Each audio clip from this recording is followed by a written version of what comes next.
Hello नमस्कार, मी क्रांती पाटील. वात्सल्य एक नवी सुरुवात या यूट्यूब चॅनलवर मी तुमचे सर्वांचे खूप खूप स्वागत करते. आज आपण माझ्या व्हिडिओमध्ये मुलांच्या आयुष्यात नकार असणं किती महत्त्वाचं आहे या टॉपिकवर बोलणार आहोत. तर आजच्या काळात कुठे असतात 4-5 मुलं. आमचा एकुलता एक मुलगा आहे, त्याच्यासाठी नाही मग आम्ही कोणासाठी कमवतोय. हो, तो खूप हट्टीपणा करत होता आणि तो कोणाचं ऐकतच नाही. त्याला जे पाहिजे ते मिळवल्याशिवाय तो राहतच नाही आणि त्याला ते लागतंच आणि आम्हाला ते द्यावंच लागतं. आमचा नाईलाज होऊन जातो. अशा बऱ्याचशा गोष्टी आपण आपल्या आजूबाजूला किंवा आपल्या घरामध्ये आपण हे ऐकतच असतो.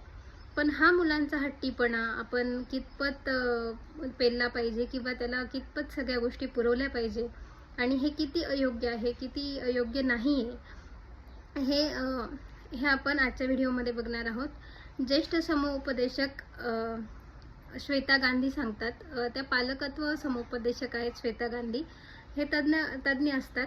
तर यांनी सांगितलंय की मुलांच्या आयुष्यामध्ये नकार किती महत्त्वाचा आहे. हे जे आपण परमिसिव्ह पॅरेंटिंग करतो, हे परमिसिव्ह पॅरेंटिंग मुलांसाठी आणि पालकांसाठी किती घातक ठरू शकतं या रिलेटेड त्यांनी काही सल्ला दिला आहे. तो सल्ला आपण आजच्या व्हिडिओमध्ये बघूया. परमिसिव्ह पॅरेंटिंग म्हणजे काय? मुलांच्या सर्व मागण्या पूर्ण करणे, त्यांना नकाराची सवय न लावणे, ते मागत असलेल्या गोष्टींच्या आवश्यकतेचा विचार न करता मुलांना वस्तू पुरवणे, अशा प्रकारच्या पालकत्वाला परमिसिव्ह पॅरेंटिंग म्हणतात. अशा प्रकारच्या पालकत्वामुळे मुले अधिकाधिक हट्टी होत जातात. त्यांना प्रत्येक गोष्ट त्यांच्या पद्धतीने होणे अपेक्षित असते. जर तसे नाही झाले ते आक्रस्ताळपणा करतात. अशा मुलांना नियम सीमा कळत नाहीत. विशेष म्हणजे जे पालक अशा प्रकारे मुलांच्या सर्व मागण्या पूर्ण करतात त्यांना स्वयंशिस्त व भावनिक नियमन करण्यात अडचणी येतात. या मुलांना समाजात वावरणेही अवघड जाते. असे होऊ नये म्हणून प्रेम आणि लाड करतानाच मुलांना शिस्त आणि नियम याचीही ओळख वेळीच करून द्यायला हवी. आता हे करायचे म्हणजे नेमके काय करायचे पाहूया. मुलांना शिस्त कशी लावावी. 1. स्पष्ट सीमारेषा असाव्या. मुलांसाठी काही साधे व सोपे नियम आखावेत. त्या नियमांशी पालकांनी घट्ट असावे. त्यामुळे मुलांना नियम सीमा कळतात आणि त्यानुसार ते स्वतःला बदलतात. 2. संतुलित शिस्त शिकवा.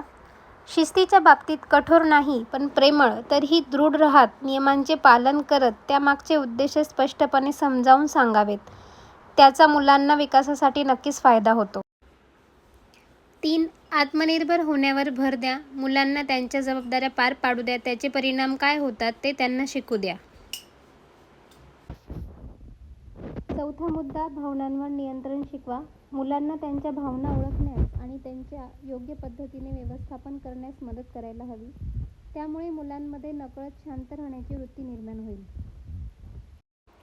5. समस्या सोडवण्यास प्रोत्साहन द्या. मुलांना त्यांच्या समोर येणाऱ्या आव्हानांवर उपाय शोधण्यासाठी जबाबदारी घेण्यासाठी प्रोत्साहित करा. 6. आणि शेवटचा मुद्दा स्क्रीन टाईम कमी करा. सगळ्यात महत्त्वाचे म्हणजे मुलांना खेळ, वाचन अशा गोष्टींमध्ये रमवा जेणेकरून त्यांचा स्क्रीन टाईम कमी होईल. स्क्रीन टाईम कमी बाबतची सीमारेषा स्पष्ट असायला हवी म्हणजे त्याचा त्रास होणार नाही. तर अशा काही ह्या महत्त्वाच्या टिप्स होत्या. मी आशा करते ह्या टिप्स तुम्ही गांभीर्याने घ्याल. तुम्ही, मी सर्वच आपल्या पाल्यांना चांगल्या प्रकारे नियम आणि शिस्त लावू आणि त्यांचं नुकसान होण्यापासून त्यांना वाचवू. आणि आजचा व्हिडिओ तुम्हाला कसा वाटला, टॉपिक कसा वाटला याबद्दल प्लीज मला कमेंट करा. आणि माझ्या चॅनलला सबस्क्राईब केलं नसेल तर प्लीज सबस्क्राईब करा, लाईक करा, शेअर करा. धन्यवाद.